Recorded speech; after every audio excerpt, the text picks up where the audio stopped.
Hello, Auction Nation. I am going to be addressing what we call direct sales, merchandise sales, gift trees here today. And the reason I'm doing so is because Jessica had written in and asked the following question. She said, Sherry, I follow your blog and I recently had an idea I wanted your thoughts on. We always do a silent auction at our benefit event, and sometimes we get bids of $100 on just a $20 gift card.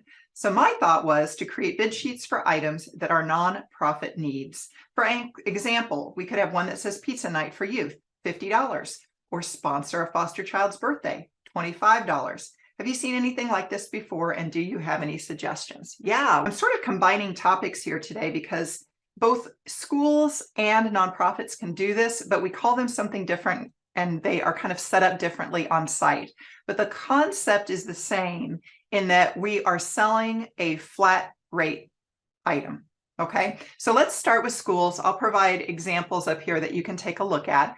But the school committee, the auction committee, the moms that are planning this are going to work with a vendor, and they are going to create logoed items that can be purchased at the auction.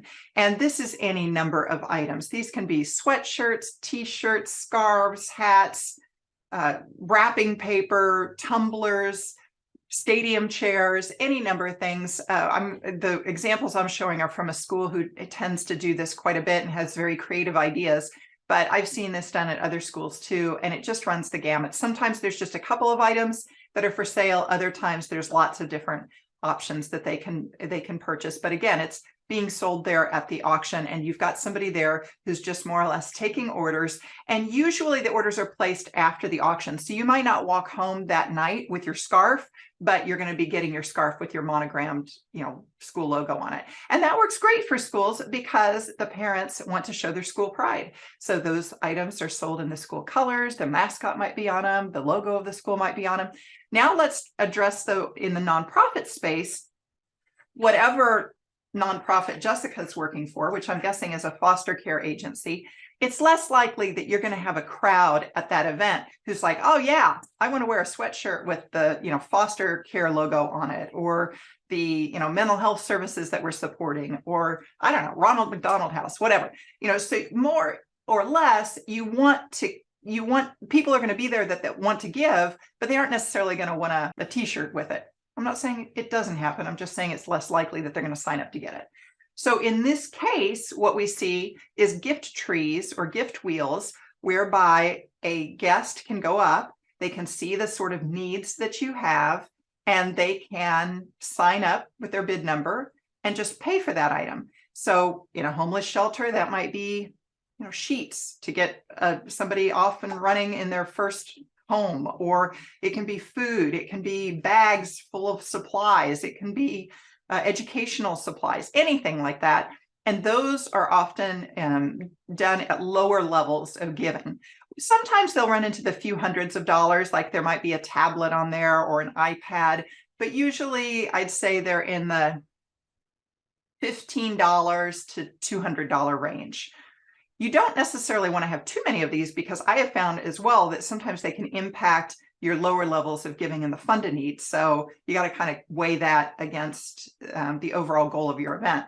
Now, the other thing that you can do, which is more directly what Jessica was talking about, was you can have a bid sheet in a silent auction.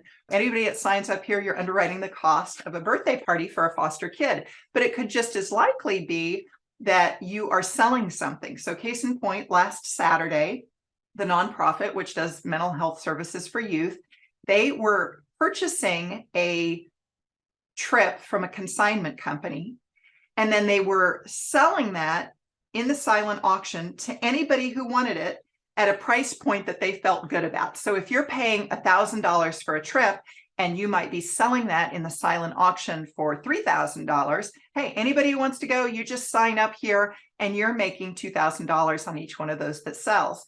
Now, I will tell you, if you're unfamiliar with consignment, or you just use one vendor or two vendors and you haven't really thought much about it, I've got a wonderful Mastering Nonprofit Auction Consignment course that I'm going to put a plug in here for, because it is well worth your investment to learn more about how to use consignment properly and really make the most money out of it. I'll put something in the show notes where you can go get more information on that if you're interested. But that's another way, kind of to what Jessica's saying. She's saying that, hey, let's just underwrite the cost of a birthday party. A gift tree is a more fun way to do that. I think it's more visually appealing. But sure, you could put a bid sheet down there and say anybody who signs up here, they're underwriting the cost of a birthday party for a foster child. More information is at redappleauctions.com. As always, good luck to you in your fundraising gala.